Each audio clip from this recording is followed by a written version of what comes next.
The woman they called a liability just cleared a 5-story hostile building in under 2 minutes, neutralizing 12 targets with surgical precision, while her own team watched in stunned silence from the street below. 6 hours earlier, she had been benched from the mission by commanders who believed her quiet demeanor meant she couldn't handle real combat. They had no idea that some warriors carry their strength in silence, waiting for the moment when action speaks louder than words. Before we jump back in, tell us where you're tuning in from, and if this story touches you, make sure you're subscribed, because tomorrow, I've saved something extra special for you. Everyone who had written her off was about to discover why assumptions about capability can be deadlier than enemy fire, and why the quietest voices often belong to the most dangerous operators. Because Captain Maya Chen wasn't just another soldier trying to prove herself. She was the daughter of a fallen legend, and today, that legacy would finally reveal itself through her daughter's calculated fury. The pre-dawn darkness clung to the abandoned industrial district of Detroit like a shroud, where the elite urban combat training center conducted its most challenging scenarios. This wasn't a place for regular infantry or weekend warriors. Every simulation was designed for special forces, SWAT teams, and counterterrorism units who had proven themselves in the crucible of real-world operations. The facility sprawled across 12 acres of converted warehouses and purpose-built structures, each designed to replicate the urban warfare environments that modern soldiers faced daily. Concrete and steel formed a maze of rooms, corridors, and vertical challenges that separated the exceptional from the merely competent. The air carried the scent of cordite, determination, and the unspoken understanding that failure here often translated to casualties in the field. Major Daniel Kruger commanded this domain with the iron confidence of a man who had earned his position through 15 years of flawless operations in Iraq and Afghanistan. His reputation for producing elite urban warfare specialists was matched only by his intolerance for perceived weakness, and his belief that combat effectiveness could be measured by aggression and volume. Around him, subordinates moved with the practiced deference of operators who understood that hierarchy meant survival, and questioning orders meant reassignment to less prestigious units. When Captain Maya Chen arrived for the Advanced Urban Assault certification, she might as well have been walking into a den of apex predators armed with nothing but quiet determination and a service record that most would consider impressive. But Kruger's inner circle viewed as irrelevant. Her compact frame and methodical approach to equipment preparation marked her as different in an environment where size and bravado often determined first impressions and initial respect. She moved with an economy of motion that spoke of efficiency rather than hesitation, checking her gear with the kind of systematic thoroughness that suggested someone who understood that details meant the difference between mission success and body bags. The Asian-American woman in her early 30s approached the briefing room with a professional courtesy that aggressive personalities often mistook for timidity, requesting nothing more than the opportunity to demonstrate her qualifications for the elite urban assault team. Major Kruger felt an immediate and inexplicable irritation the moment Maya entered his peripheral vision. Something about her methodical preparation and measured responses triggered memories from his past that his ego refused to acknowledge directly. Her black hair and focused intensity reminded him of someone who had once made him feel inadequate in ways that his successful career had never quite erased. Sergeant Tommy Martinez, still carrying psychological scars from a botched raid in Fallujah where hesitation had cost lives, saw in Maya's careful approach the same overthinking that he blamed for his team's casualties. His trauma had crystallized into a belief that decisive action, however flawed, was superior to careful planning, and Maya's methodical style triggered every instinct that told him she would freeze when bullets started flying. Lieutenant Jake Morrison, desperate to prove his belonging among combat veterans despite his relatively limited field experience, felt the familiar pressure to align himself with the dominant personalities rather than risk defending someone who might make him look weak by association. His Harvard education and family connections had fast-tracked his commission, but hadn't earned him the respect of operators who had learned their skills through blood and fire. The atmosphere in the briefing room shifted from professional assessment to active hostility as Kruger decided that Maya's presence represented an opportunity to demonstrate the kind of standards his program maintained. His voice carried the authority of rank and the cruel certainty of a man who had never been challenged by someone he considered fundamentally unsuited for elite operations. "Maybe you're lost, Captain," he suggested with a smile that invited others to join his assessment. The administrative offices are in the main building.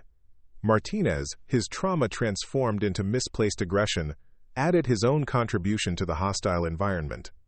Hope you brought a backup plan for when the real shooting starts. His voice carrying the bitter edge of someone who had seen too much death to tolerate what he perceived as naivete. Morrison, betraying every principle of officer conduct his academy training had emphasized, asked whether they should have medical standing by now, or wait until after the first scenario. His desperate need for acceptance from combat veterans overriding the leadership principles that should have guided his actions. Maya's response was silence, but not the silence of defeat or intimidation. It was the measured quiet of someone who had learned that words rarely changed minds, but actions always spoke with absolute clarity. She continued her equipment preparation with the same methodical precision, as if the hostility around her was merely background noise that had no bearing on her mission readiness. The growing crowd of observers began making predictions about how quickly she would request extraction from the scenario, their phones ready to capture what they assumed would be a spectacular demonstration of why certain people didn't belong in elite units. But Sergeant First Class Rodriguez, the senior enlisted advisor with 22 years of experience in urban warfare, noticed something in Maya's equipment layout that made him pause. Her weapon configuration, the way she arranged her tactical gear, the breathing exercises she performed during the brief, all spoke of someone who had received training that went far beyond standard military schools. The muscle memory in her movements suggested experience that couldn't be faked, and her calm in the face of hostility reminded him of operators he had known who carried their confidence so deep that external validation was irrelevant. Kruger, emboldened by the crowd's support and driven by memories he couldn't fully understand, issued his challenge with the predatory confidence of someone who believed he was about to teach an important lesson about realistic expectations. The scenario he outlined was deliberately unfair. A 5-story building with 12 hostile targets, multiple entry points to clear, and a time limit that even experienced teams struggled to meet. Standard protocol required a 4-person team with coordinated entry and systematic clearing procedures. But Kruger's modified rules stipulated that Maya would enter alone, with no backup and no communication support. The terms were so stacked against success that even some veterans shifted uncomfortably, recognizing the scenario as punishment rather than assessment.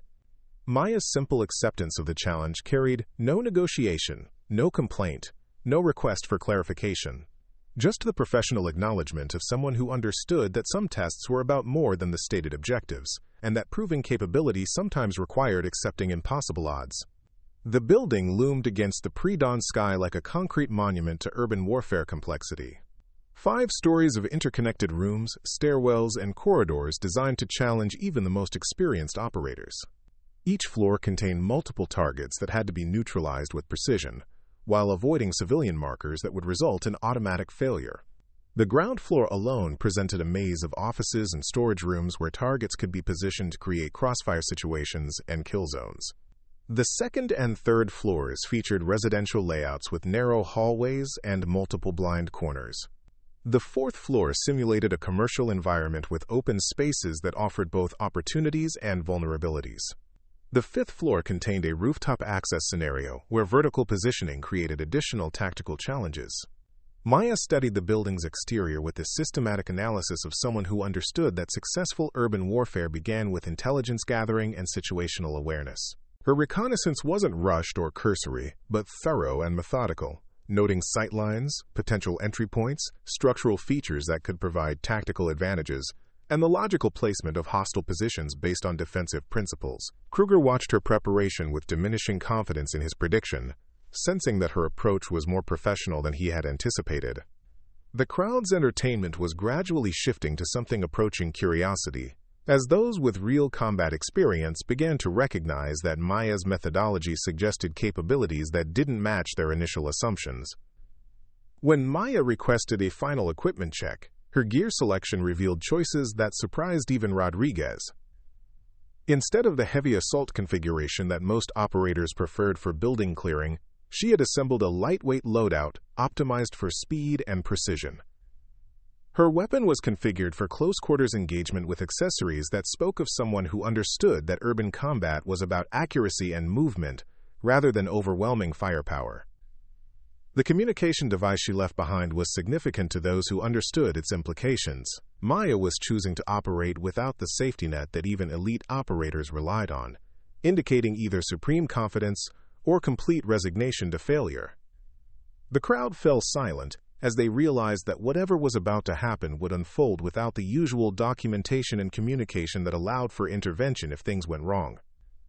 Rodriguez approached Maya for a brief conversation that the crowd couldn't overhear, but his expression afterwards suggested that whatever she had told him had shifted his assessment of the situation entirely. His nod of respect was subtle but noticeable to those who knew how to read the body language of experienced, non-commissioned officers. The final moments before Maya's entry into the building carried the weight of anticipation mixed with genuine concern. Even those who had been most vocal in their skepticism began to understand that they were about to witness something that would either validate their assumptions or force them to reconsider everything they thought they knew about combat effectiveness. Maya's approach to the building's entrance was measured and deliberate, her movement suggesting someone who had transitioned from preparation mode to operational focus. The transformation was subtle but unmistakable to trained observers. The shift in posture, the change in breathing, the way her eyes moved to process potential threats and opportunities. The timer started as Maya disappeared through the main entrance, beginning what would either be a spectacular failure or a demonstration that would redefine everyone's understanding of what they had just witnessed. The crowd settled into tense silence, listening for the sound of simulated gunfire that would indicate engagement with hostile targets. The first sounds from inside the building came faster than anyone had anticipated. Instead of the prolonged firefight that most operators generated while working through multiple targets, the sharp reports of Maya's weapon suggested precision engagement rather than suppressive fire. The intervals between shots were too regular, too controlled, indicating either remarkable accuracy or a fundamental misunderstanding of the scenario's requirements. Preparing and narrating this story took us a lot of time, so if you are enjoying it, subscribe to our channel. It means a lot to us. Now, back to the story. Kruger checked his stopwatch with growing confusion, realizing that the sounds from inside didn't match any pattern he had observed in hundreds of previous assessments. The systematic progression of gunfire suggested that Maya was moving through the building faster than should have been possible, engaging targets with an efficiency that challenged basic assumptions about the time required for proper clearing procedures. Martinez found himself holding his breath as he listened to the tactical symphony unfolding inside the building. His experience in Fallujah had taught him to read the rhythm of urban combat, and what he was hearing didn't match anything in his reference library of memories. The precision and speed suggested capabilities that existed outside his understanding of normal human performance parameters. Morrison's growing anxiety was visible in his body language as he realized that his casual dismissal of Maya's capabilities might have been premature. The sounds from inside the building indicated someone who was not only competent, but potentially exceptional, and his earlier comments were beginning to feel like professional suicide rather than solidarity with the group's established hierarchy. The progression of gunfire moved systematically upward through the building's floors, each level cleared with the same mechanical precision that defied conventional understanding of room-clearing methodology. The speed of Maya's advance suggested either reckless abandonment of safety protocols or a level of tactical awareness that allowed her to process and respond to threats faster than normal human reaction times should have permitted. Rodriguez began timing the intervals between floor clearances, his growing amazement evident in his expression as he realized that Maya was maintaining a pace that should have been impossible for a single operator working alone. His whispered calculations to the person beside him indicated that she was moving through the building at nearly twice the speed of the fastest team clearing he had ever witnessed. The crowd's initial skepticism was transforming into something approaching disbelief, as the systematic sounds of Maya's progress continued, without the chaos, confusion, or delay that characterized normal building clearing operations. Even the most experienced operators began to question their understanding of what they were hearing, because the audio signature didn't match anything in their collective experience. When the gunfire suddenly stopped, the silence that followed felt heavy with significance.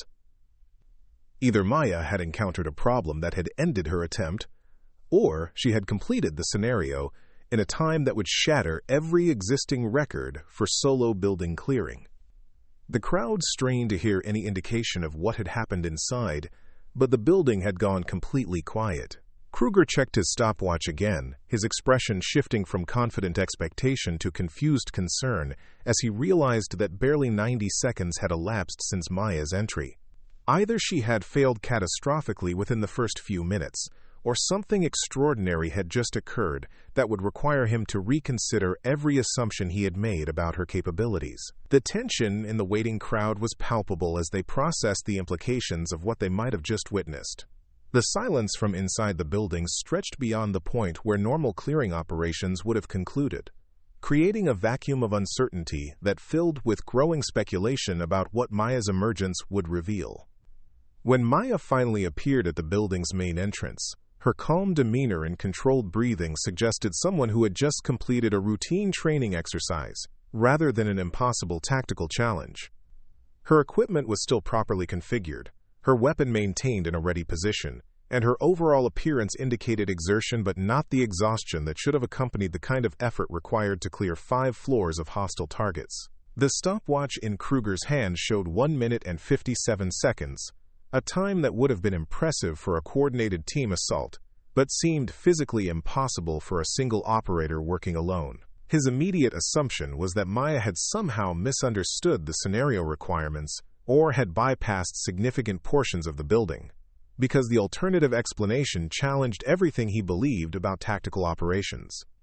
Maya's quiet report to Rodriguez was delivered in the same measured tone she had used throughout the morning, as if extraordinary performance was simply the expected outcome, rather than something worth celebrating or emphasizing. Her matter-of-fact demeanor suggested that what had just occurred was within normal parameters for her capabilities, an assessment that would prove more accurate than anyone present could have imagined. The verification process that followed would either confirm the most remarkable tactical demonstration in the facility's history, or reveal a fundamental misunderstanding that had created the illusion of exceptional performance.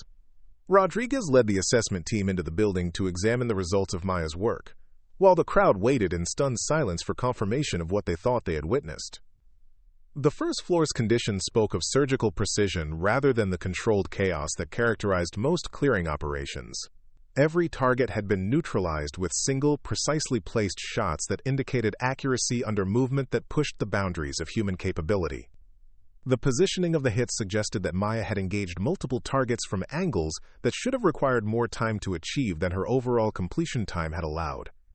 The systematic examination of each floor revealed the same pattern of precision and efficiency, with target engagement that demonstrated not just exceptional marksmanship, but tactical awareness that allowed for optimal positioning and movement through complex environments. The civilian markers remained untouched, indicating that Maya had maintained perfect discrimination even while moving at speeds that should have compromised accuracy. Rodriguez's growing amazement was evident in his expressions as he documented the results of Maya's performance, each floor revealing evidence of capabilities that existed far outside normal operational parameters. His whispered comments to the assessment team indicated that they were examining the aftermath of something unprecedented in the facility's history. The final tally would either confirm Maya as an operator whose capabilities exceeded established human performance baselines, or reveal systematic errors in the assessment process that had created the illusion of impossible achievement. As Rodriguez's team completed their documentation and prepared to return with their findings, the crowd waited for validation of what would either be the most remarkable demonstration of individual tactical capability ever recorded, or an embarrassing mistake that had temporarily fooled everyone present. The truth, as Rodriguez would soon reveal, was more extraordinary than anyone had dared to imagine, and Maya's quiet wait for the results suggested that she alone had expected exactly what the assessment team was about to report. The woman they had dismissed as unsuitable for elite operations had just redefined the boundaries of what individual tactical performance could achieve, and the implications of that demonstration were about to transform everything the observers thought they knew about combat capability. But Maya's extraordinary performance was only the beginning of revelations that would challenge every assumption the assembled crowd had made about her background, her training, and the legacy that had shaped her into someone capable of achieving the impossible.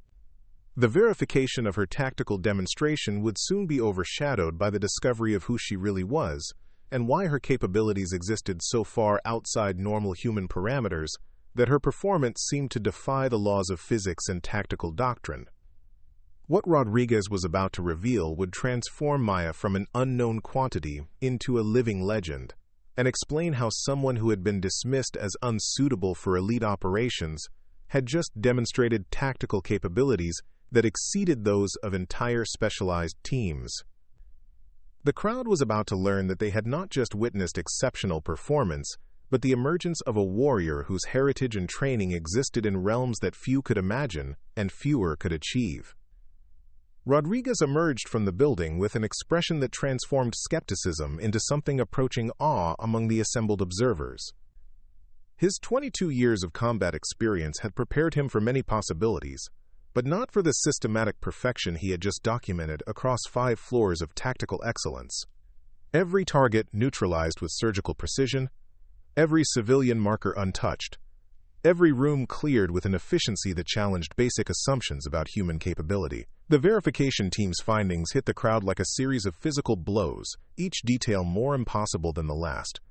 12 hostile targets eliminated with 12 shots, 0 misses, 0 collateral damage. Movement patterns reconstructed from evidence suggested that Maya had flowed through the building like water, finding the most efficient path, engaging threats from positions that maximized her advantages while minimizing exposure to potential crossfire.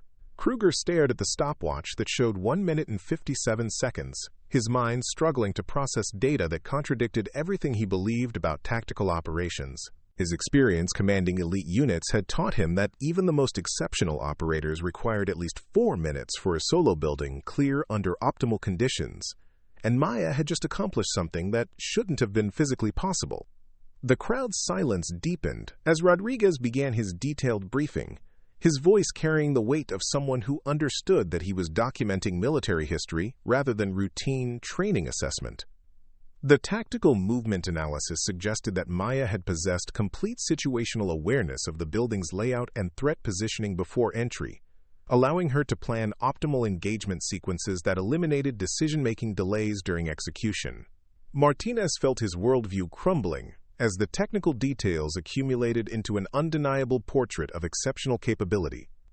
His trauma from Fallujah had convinced him that hesitation meant death, but Maya's performance demonstrated that proper preparation and tactical excellence could achieve results that raw aggression never could.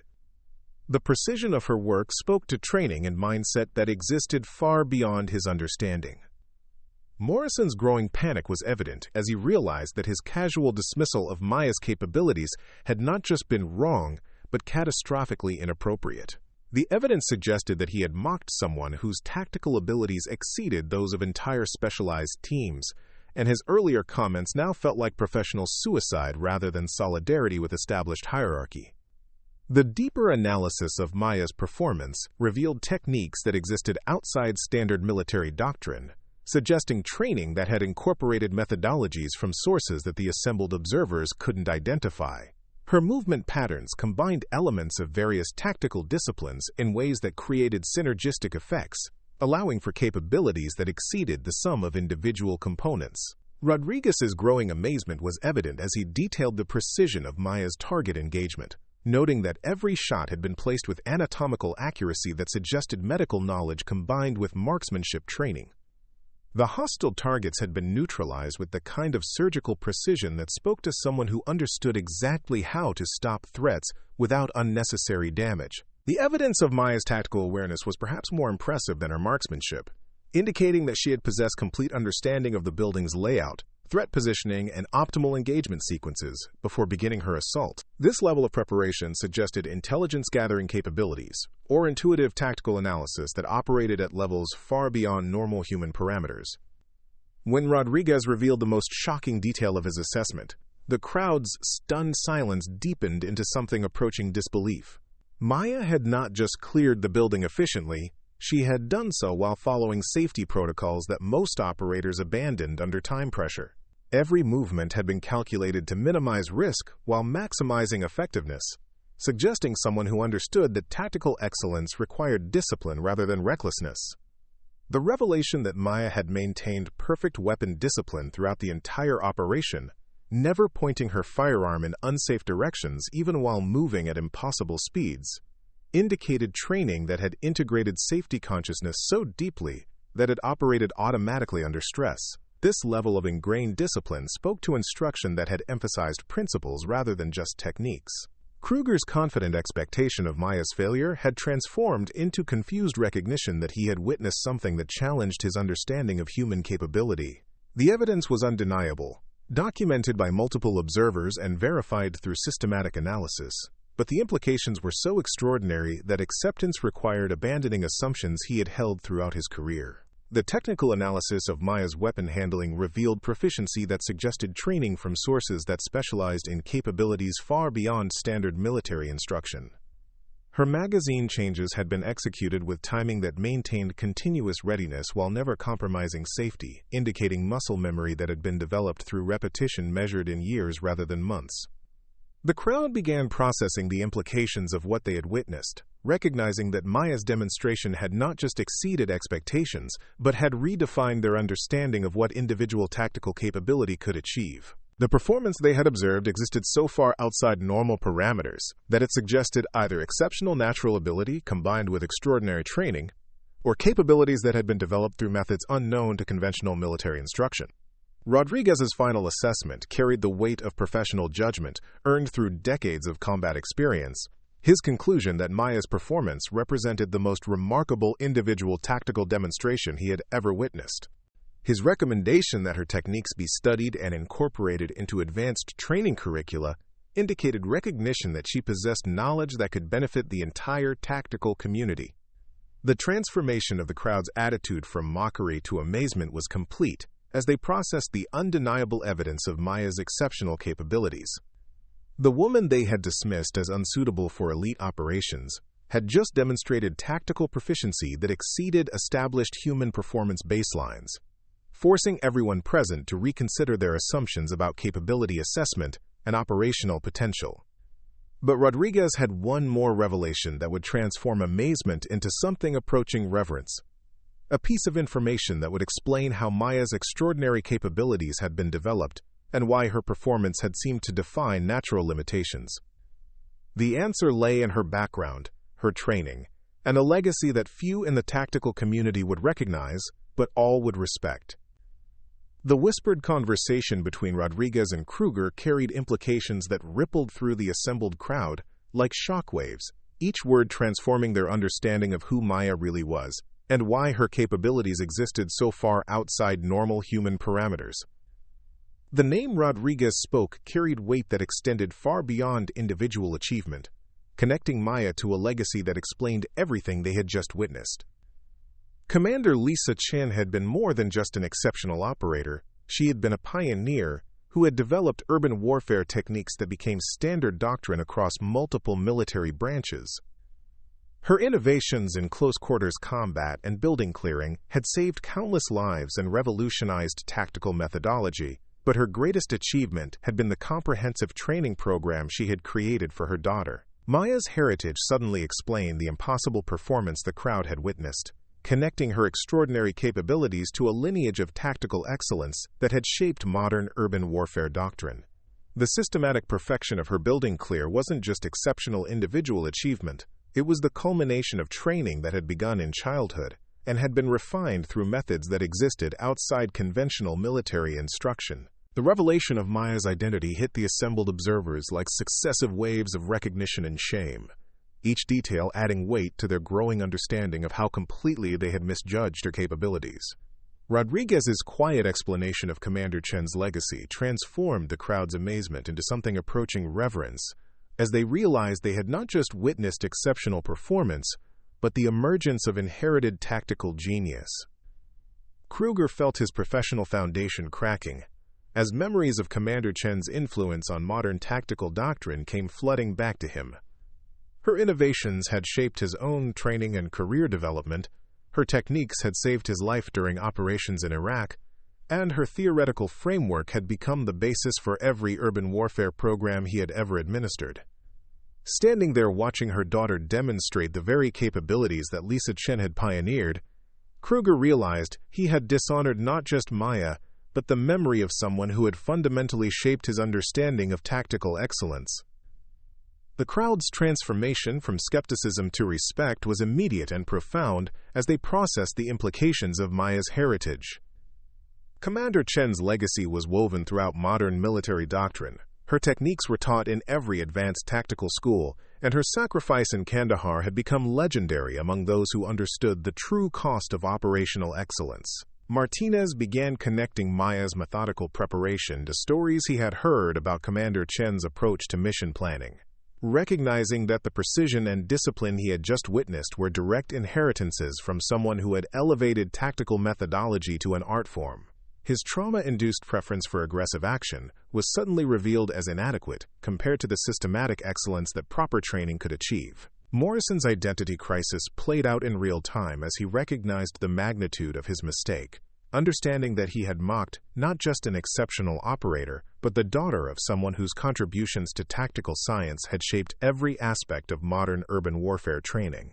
His desperate attempts to fit in with aggressive personalities had led him to abandon the respect for excellence that should have defined his approach to leadership. The detailed account of Maya's background that Rodriguez provided painted a picture of training that had begun in early childhood and had continued through methodologies that combined physical conditioning, tactical analysis, psychological preparation, and technical skill development into a comprehensive program that existed nowhere else in the military community. Commander Chen had created a training regimen specifically designed to develop capabilities that exceeded normal human limitations. Maya's education had included not just conventional military instruction, but specialized training in fields that ranged from combat medicine to structural engineering, creating a knowledge base that allowed her to analyze tactical situations with depth and precision that normal operators couldn't achieve. Her understanding of building layouts, threat assessment, and engagement dynamics operated at levels that made her performance appear supernatural to those who lacked similar preparation. The revelation of Maya's combat record added another layer of validation to what the crowd had witnessed, confirming that her exceptional performance in the training scenario reflected genuine operational experience rather than theoretical knowledge. Her deployments had included some of the most challenging urban warfare environments in recent military history, and her success rate had been so exceptional that her methods had been studied and incorporated into advanced training programs. The truth about Maya's recent struggles provided context that made her morning's demonstration even more remarkable, revealing that she had been dealing with post-traumatic stress that had temporarily undermined her confidence in her own capabilities. Her decision to seek recertification had been part of a personal journey to reclaim her operational identity after experiencing psychological challenges that had forced her to question everything she thought she knew about herself. The crowd's understanding of Maya's morning behavior shifted dramatically as they realized that her quiet preparation and measured responses had reflected not uncertainty, but the methodical approach of someone who was rebuilding confidence through systematic validation of capabilities that trauma had temporarily obscured. Her exceptional performance represented not just tactical excellence, but personal triumph over psychological challenges that could have ended her operational career. Rodriguez's respect for Maya's achievement deepened as he explained the additional context of her recent struggles, recognizing that her decision to face assessment in a hostile environment while dealing with trauma-related confidence issues represented courage that extended far beyond tactical capability. Her willingness to expose herself to potential humiliation while working through personal challenges spoke to character that matched her exceptional operational skills. The transformation of the training facility's atmosphere was immediate and profound as word of Maya's identity and achievements spread throughout the complex. Personnel who had been indifferent to her presence now approached with the kind of respectful curiosity that elite operators reserved for genuine legends, and requests for training opportunities began flooding in from units that recognized the value of learning from someone whose capabilities existed at the pinnacle of tactical excellence. Kruger's personal transformation began with a comprehensive reevaluation of his assessment methodologies and leadership approach, recognizing that his emphasis on aggressive personalities had blinded him to capabilities that operated through different channels. His understanding of effective tactical training was fundamentally challenged by Maya's demonstration that excellence could manifest through quiet confidence and systematic preparation, rather than loud proclamation and intimidating presence. The facility's protocols were immediately modified to ensure that Maya's techniques could be documented and incorporated into advanced training curricula, with Rodriguez taking personal responsibility for creating a comprehensive analysis of her methods that could benefit the entire tactical community. The recognition that they had witnessed innovations that could advance urban warfare doctrine transformed what had begun as routine assessment into a historic opportunity for institutional learning. Maya's response to the revelation of her identity and the crowd's transformed attitude was characteristically measured, accepting recognition with the same quiet dignity that had marked her approach to initial hostility. Her willingness to share her techniques with genuinely interested personnel reflected her understanding that tactical excellence was most valuable when transmitted to others who could apply it in operational environments where lives depended on superior methodology. The requests for specialized training that began immediately following Maya's demonstration represented recognition from elite units that her capabilities could enhance their operational effectiveness in ways that conventional instruction couldn't achieve. The systematic approach to skill development that Commander Chen had created through her daughter's training represented a resource that could benefit tactical communities far beyond the immediate facility. But Maya's most significant contribution would prove to be not just her individual capabilities, but her willingness to transform personal triumph over adversity into opportunities for others to develop similar excellence. Her journey from trauma-induced uncertainty to renewed confidence provided a model for other operators who were struggling with psychological challenges that threatened their operational effectiveness. The legacy that began to form around Maya's demonstration extended far beyond tactical technique to encompass broader questions about capability assessment, leadership methodology, and the importance of recognizing excellence regardless of its manifestation. Her quiet strength challenged assumptions about what effective operators looked like and how exceptional capability revealed itself in professional environments. The institutional changes that began immediately following Maya's performance represented recognition that traditional assessment methods might be inadequate for identifying and developing the kind of exceptional capability that she had demonstrated. The facility's approach to training evaluation was fundamentally revised to ensure that quiet excellence received the same recognition as loud competence. The ripple effects of Maya's achievements spread throughout the tactical community as video documentation of her performance and analysis of her techniques began circulating among units that specialized in urban warfare operations. Her methods became subjects of intensive study at tactical schools that recognized the potential for incorporating her innovations into their curricula. The personal healing that Maya experienced through her successful demonstration represented more than just validation of tactical capability. It marked the beginning of her recovery from trauma that had temporarily undermined her operational confidence. Her willingness to face potential humiliation while dealing with psychological challenges had transformed into triumph that restored her sense of professional identity and personal worth. The community that formed around Maya's presence at the facility was organic and genuine, built on respect for capability rather than intimidation by authority, understanding rather than assumption, and recognition that excellence could manifest in ways that challenged conventional expectations. The personnel who sought training from her approached with humility that reflected their understanding that they were learning from someone whose capabilities existed at levels they might never achieve, but could aspire to approach. The training sessions that began that day would transform not just individual capabilities but institutional understanding of what tactical excellence could achieve when properly developed and appropriately applied. Maya's techniques represented innovations that could enhance operational effectiveness across multiple domains of urban warfare, and her willingness to share them reflected her commitment to advancing tactical science for the benefit of those who risked their lives in operational environments.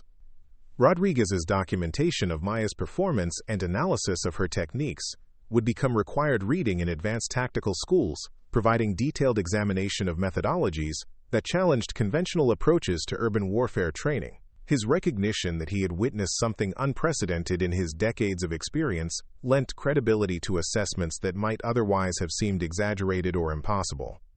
The transformation of Maya from dismissed outsider to respected instructor represented more than just personal vindication. It demonstrated the importance of recognizing exceptional capability regardless of its initial presentation, and the value of maintaining open minds about what effective operators might look like. Her quiet confidence had proven more valuable than loud aggression, and her systematic approach had achieved results that raw intensity never could. The lasting impact of Maya's demonstration would extend far beyond the immediate facility to influence tactical training throughout the military community, as her techniques and philosophy were incorporated into programs that recognized the value of comprehensive preparation over instinctive reaction. Her legacy would become woven into the evolution of urban warfare doctrine, ensuring that future operators would benefit from innovations that had emerged from the unique combination of inherited excellence and personal determination that defined her approach to tactical operations. But Maya's story was far from complete. And the challenges that awaited her would test not just her tactical capabilities, but her ability to transform personal triumph into institutional change that could benefit generations of operators who would follow in her footsteps.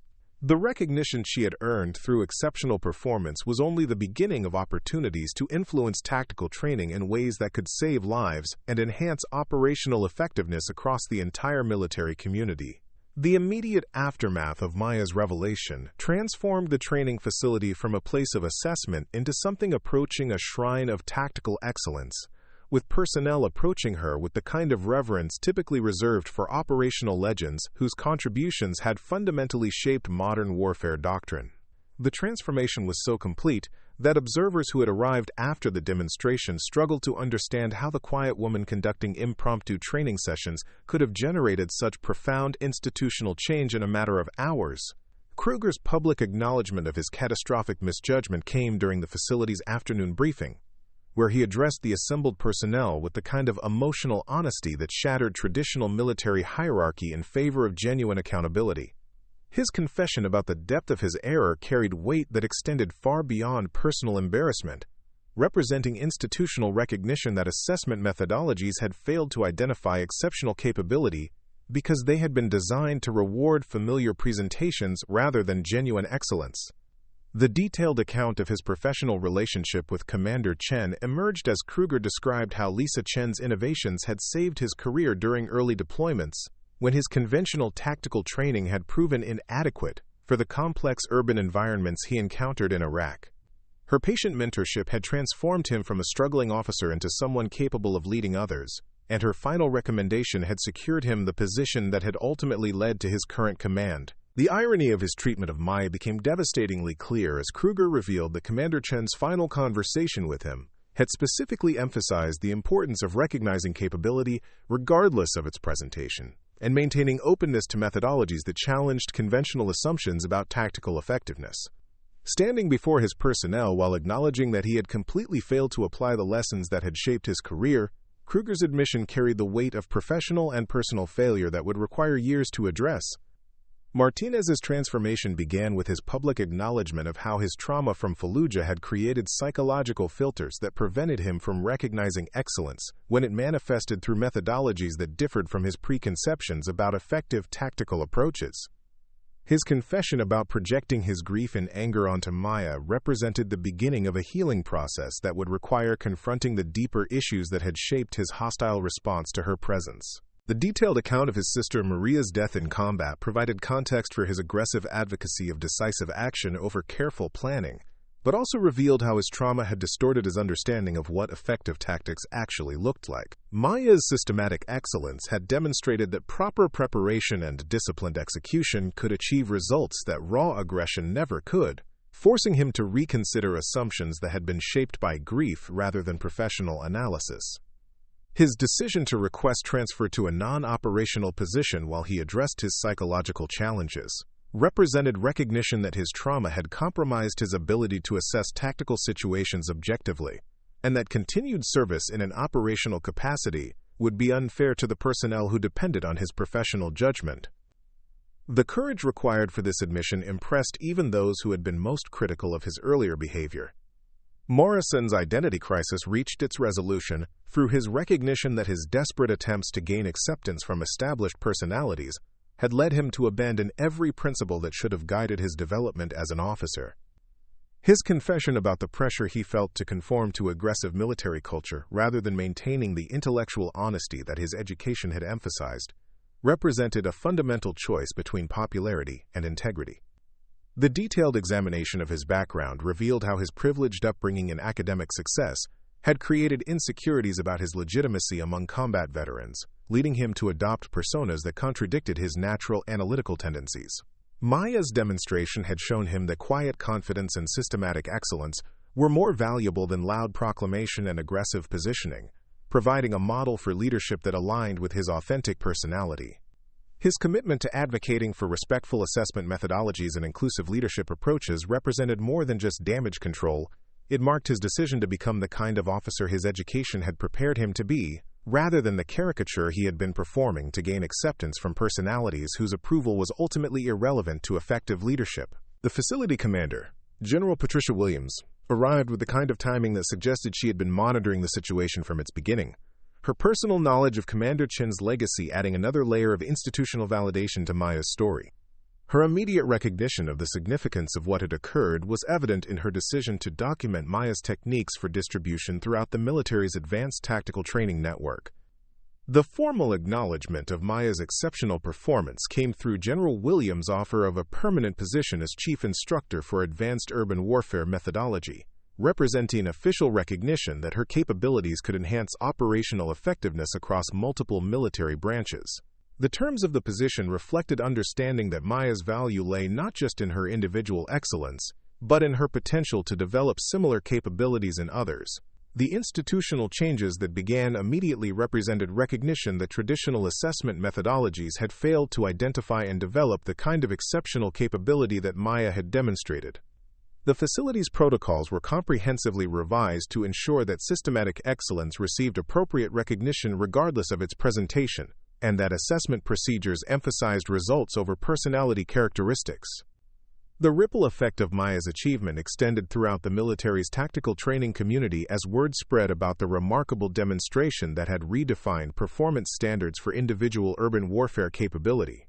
Elite units began requesting access to her training methodologies, recognizing that her techniques represented innovations that could enhance their operational effectiveness in ways that conventional instruction couldn't achieve.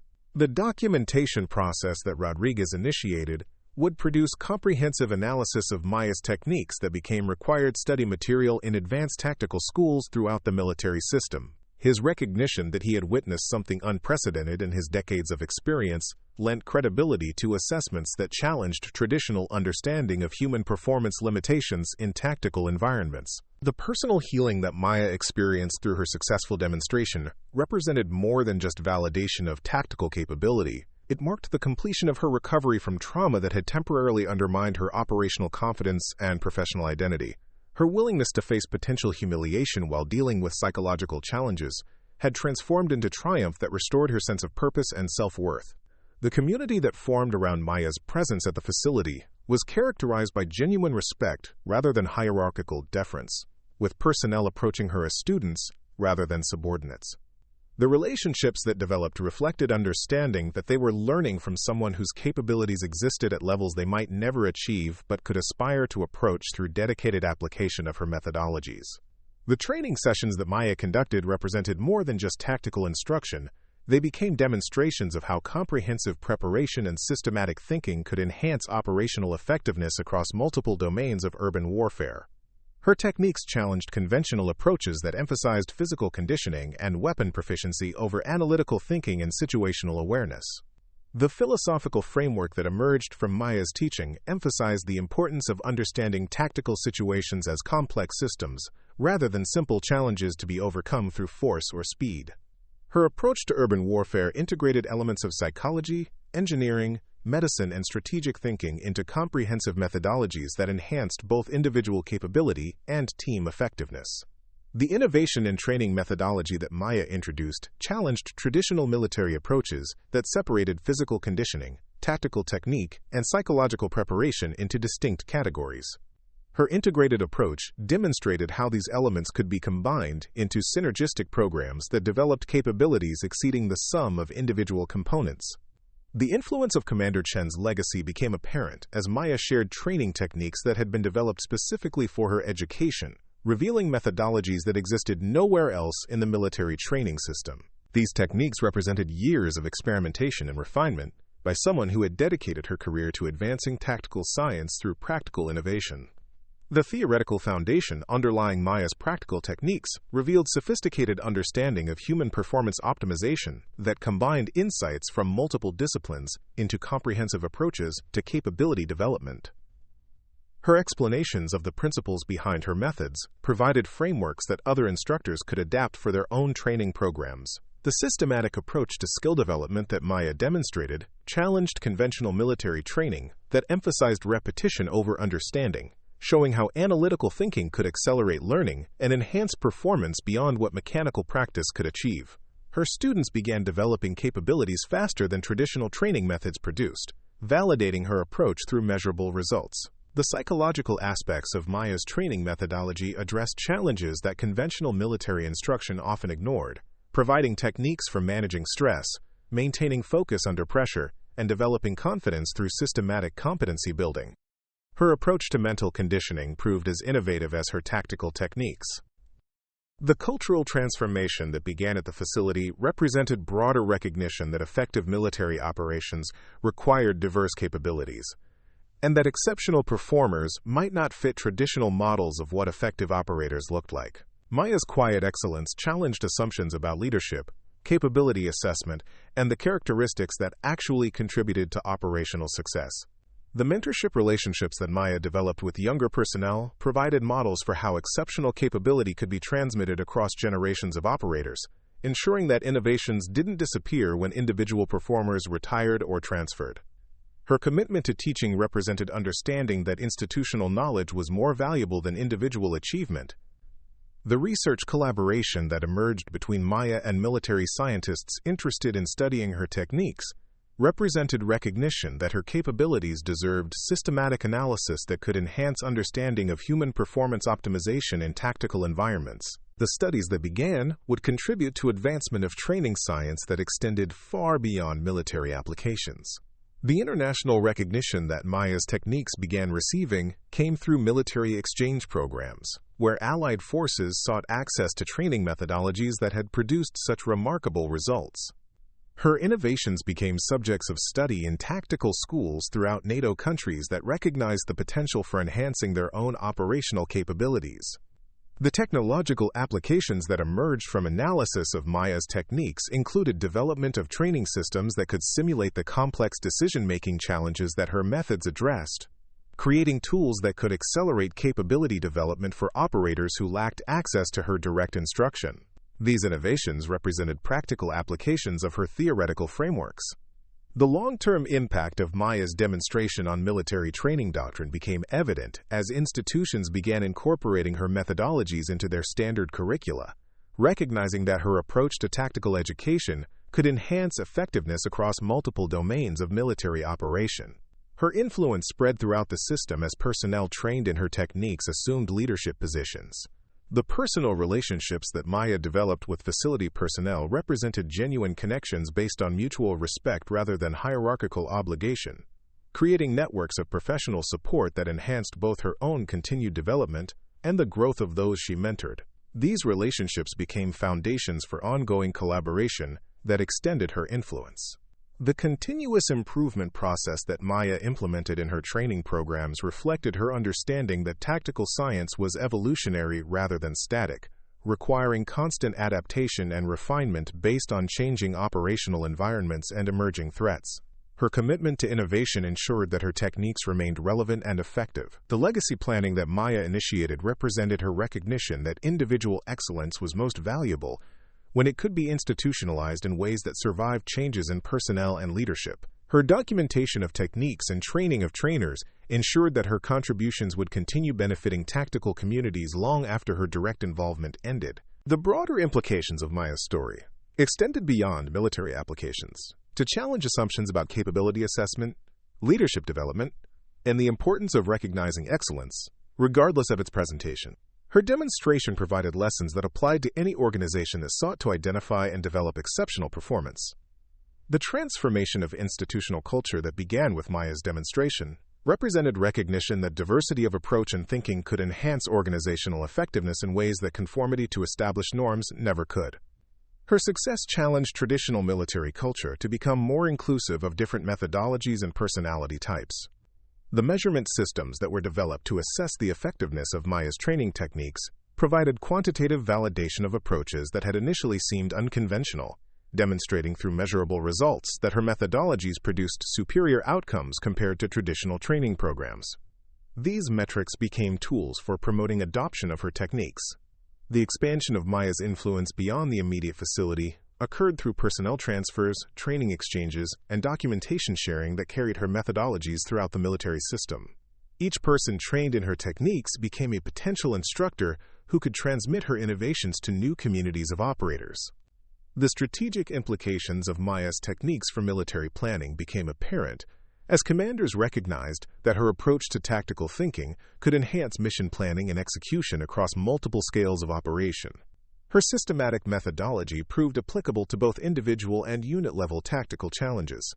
The educational partnerships that developed between Maya and civilian institutions interested in studying her techniques represented recognition that her innovations had applications beyond military environments, potentially enhancing performance in law enforcement, emergency response, and other fields that required high-stakes decision-making under pressure.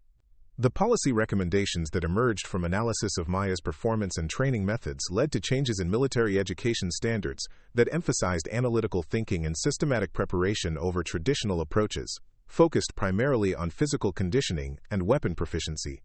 These changes represented institutional recognition of the value of her approach. The international cooperation that developed around Maya's techniques included joint training programs where allied forces could learn her methodologies, creating shared tactical capabilities that enhanced interoperability and effectiveness in coalition operations.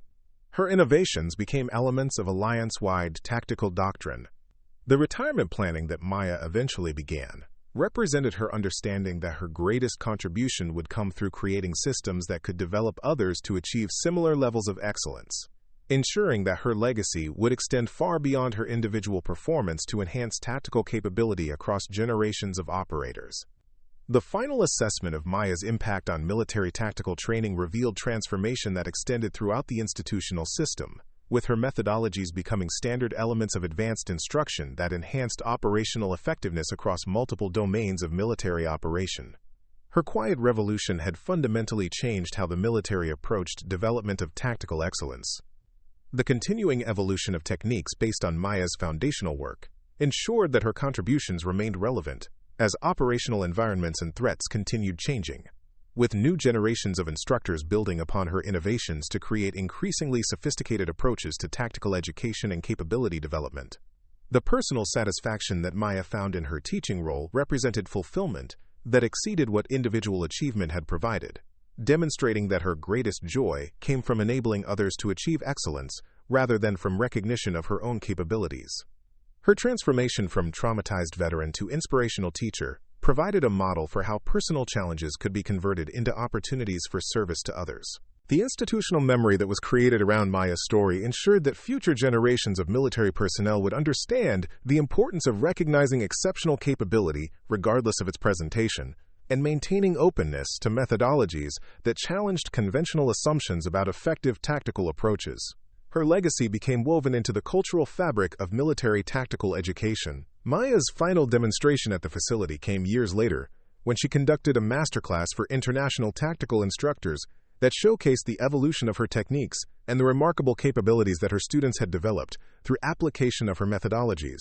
The event provided validation of her approach through the exceptional performance of those she had trained. The standing ovation that concluded Maya's final presentation represented recognition not just of her individual excellence, but of her contributions to advancing tactical science in ways that had enhanced operational effectiveness across multiple military organizations.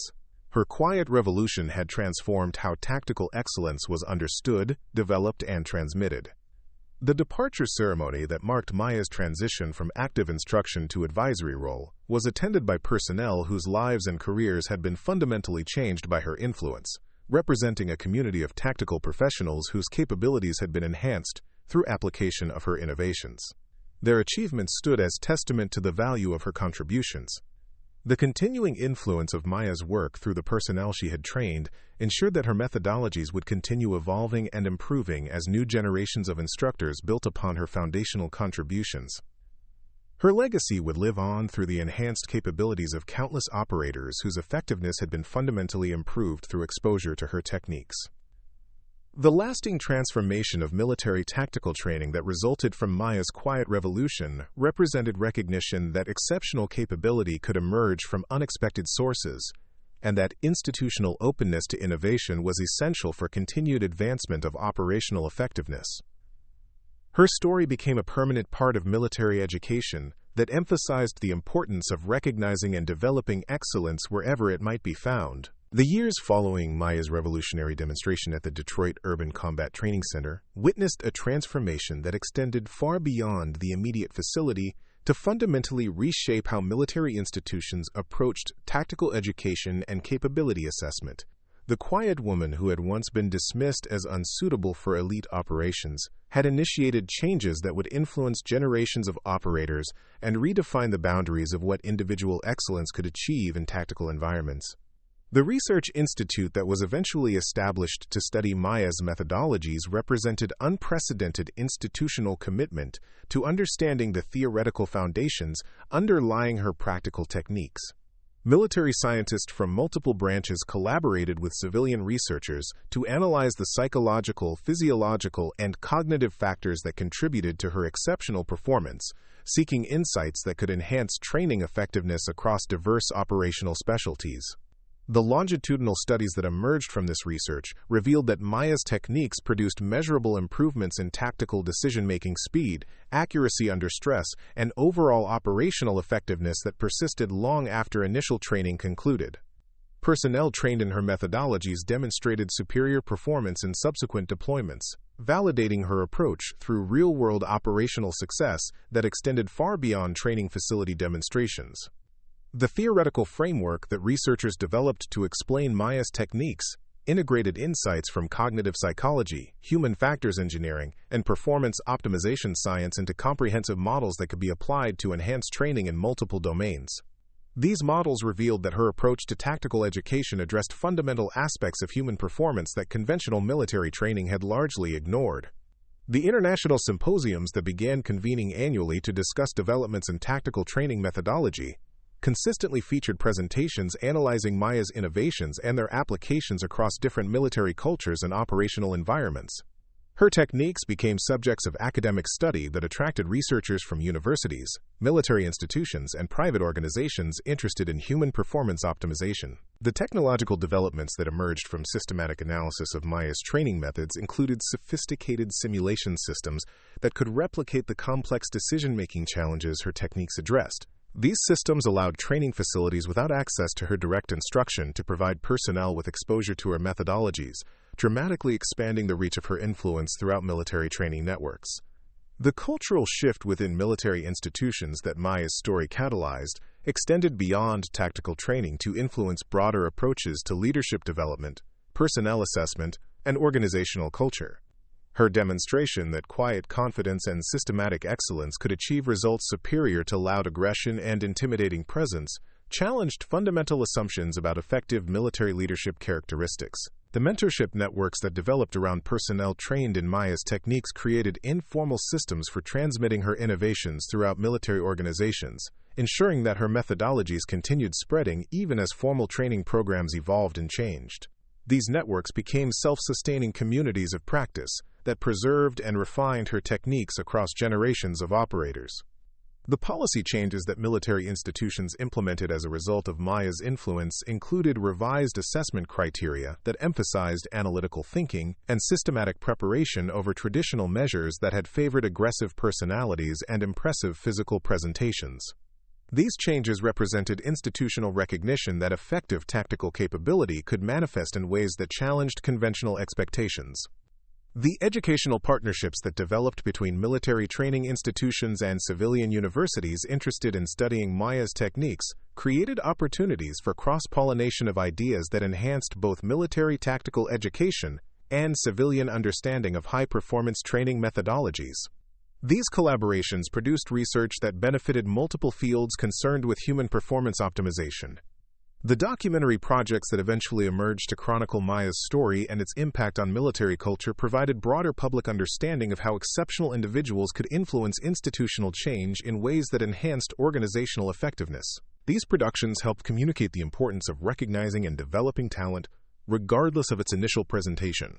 The scholarship programs that were established in Commander Chen's memory, funded partly through Maya's speaking fees and book royalties, provided educational opportunities for military dependents whose parents had made sacrifices similar to those that had shaped Maya's childhood. These programs ensured that her family's legacy of service would continue benefiting military communities for generations. The training manuals that were produced based on systematic documentation of Maya's techniques became standard references in advanced tactical schools throughout Allied military organizations, providing detailed instruction in methodologies that had been proven effective through both controlled testing and operational application. These manuals represented codification of innovations that might otherwise have been lost when Maya eventually retired. The leadership development programs that incorporated Maya's philosophical approaches to tactical thinking created new models for military education that emphasized intellectual flexibility, analytical rigor, and systematic preparation over traditional approaches focused primarily on physical conditioning and aggressive mindset development. These programs produced officers whose capabilities reflected the comprehensive approach that had made Maya exceptional. The psychological support systems that were developed based on Maya's experience recovering from combat trauma provided frameworks for helping other veterans address similar challenges while maintaining their operational effectiveness. Her example of transformation from traumatized survivor to inspirational teacher offered hope to personnel struggling with psychological wounds that threatened their military careers.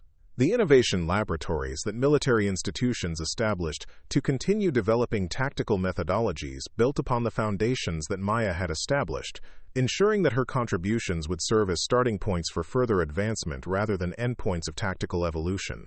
These facilities represented institutional commitment to continuous improvement in training effectiveness.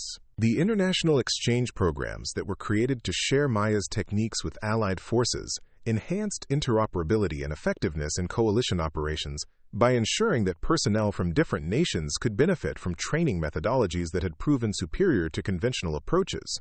These programs strengthened alliance relationships while improving overall tactical capability. The civilian applications that emerged from Maya's military training innovations included law enforcement tactical programs, emergency response training systems, and private security education curricula that adapted her methodologies for different operational environments. The principles underlying her techniques proved applicable across multiple domains that required high-stakes decision-making under pressure. The academic recognition that Maya eventually received through honorary degrees and professional appointments acknowledged her contributions to advancing human performance science in ways that extended far beyond military applications. Her work became subject of study in fields ranging from psychology to engineering, demonstrating the broad relevance of her innovations. The private consulting work that Maya undertook after her military retirement allowed her to continue developing and refining her techniques while providing training services to organizations that sought to enhance their personnel's performance in high-pressure environments. This work ensured that her methodologies continued evolving based on application in diverse operational contexts. The book series that Maya eventually authored provided detailed explanations of her training philosophy and practical techniques that reached audiences far beyond military communities, making her innovations accessible to anyone interested in developing exceptional capability in their chosen field. These publications became bestsellers that influenced training approaches across multiple disciplines. The speaking engagements that brought Maya to conferences, universities, and corporate events allowed her to share insights about leadership, capability development, and overcoming adversity with audiences who could apply her lessons in their own professional and personal contexts. Her presentations consistently received standing ovations from attendees, who recognized the universal applicability of her message. The family foundation that Maya established to continue her mother's legacy of supporting military families provided scholarships, counseling services, and educational programs that address challenges faced by personnel dealing with deployment stress, combat trauma, and career transitions. The foundation became a permanent institution that ensured the Chen family's commitment to service would continue indefinitely. The retirement ceremony that eventually marked the conclusion of Maya's active military career was attended by personnel from around the world whose lives and careers had been influenced by her innovations, representing a global community of tactical professionals whose capabilities had been fundamentally enhanced through exposure to her methodologies. The legacy assessment that military historians conducted years after Maya's initial demonstration revealed transformation that had extended throughout institutional systems, with her methodologies becoming integral elements of tactical education that enhanced operational effectiveness across multiple domains of military operation. Her quiet revolution had fundamentally changed how military organizations approached development of tactical excellence. The continuing evolution of techniques based on Maya's foundational work ensured that her contributions remained relevant as operational environments and threats continued changing. with new generations of instructors building upon her innovations to create increasingly sophisticated approaches to tactical education and capability development that addressed emerging challenges. The institutional memory that was preserved around Maya's story ensured that future generations of military personnel would understand the importance of recognizing exceptional capability regardless of its presentation, maintaining openness to methodologies that challenged conventional assumptions, and supporting innovation that could enhance organizational effectiveness even when it emerged from unexpected sources. The final tribute to Maya's impact came through the establishment of the Chen Institute for Advanced Tactical Studies, a permanent research and training facility dedicated to continuing the development of methodologies that she had pioneered. The institute represented institutional commitment to ensuring that her innovations would continue benefiting tactical communities for generations, serving as a living memorial to both Maya's contributions and her mother's sacrifice. The dedication ceremony for the institute was attended by military leaders from allied nations who spoke about how Maya's techniques had enhanced their forces' capabilities and saved lives in operational environments. Their testimonials provided quantitative validation of her impact through measurable improvements in mission success rates and reduced casualty figures among personnel trained in her methodologies. The research programs initiated at the Chen Institute continued advancing tactical science by building upon the theoretical foundations that Maya had established, ensuring that her work would serve as a platform for continued innovation rather than a historical curiosity. The Institute's annual symposiums became premier venues for presenting developments in tactical training methodology and human performance optimization. The scholarship recipients who graduated from programs funded by Maya's foundation began making their own contributions to military and civilian organizations, carrying forward the values of excellence, innovation, and service that had defined her approach to life and career. Their achievements represented multiplication of her influence across new generations of leaders who had been shaped by her example. Up next, you've got two more standout stories right on your screen. If this one hit the mark, you won't want to pass these up. Just click and check them out.